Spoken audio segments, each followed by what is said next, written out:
Hi, I'm Adam Friedman, and this is day 3 of Advanced Athletics 30-Day Fitness Jumpstart.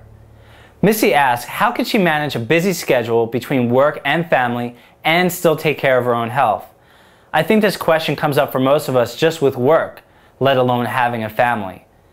This question is so important because if we can't take care of our own health, how can we be there for anyone else? We can easily find ourselves in a hole that becomes harder and harder to climb out of. This pattern can lead to a loss of our own sense of self and overall well-being.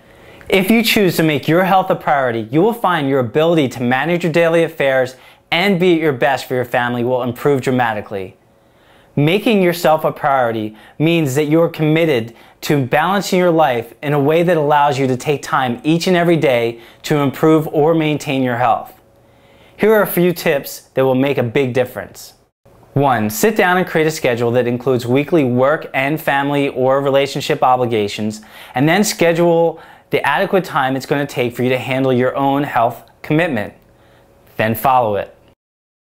2. Reach out for support to your significant other, to your family, your friends, your colleagues, and let them know what your objectives are. Ask for their support and how you would like that support to look. If you are serious about making this permanent change in your life now, get out your scheduler and make an appointment for yourself every day and then follow it. Reach out for support. Those who are close to you care and they want to support you in being healthier, so don't hesitate to ask. I also want to support you and will make myself available to give you the coaching you want and need. Call or email for your assessment. Thanks for watching, and I'll talk to you soon.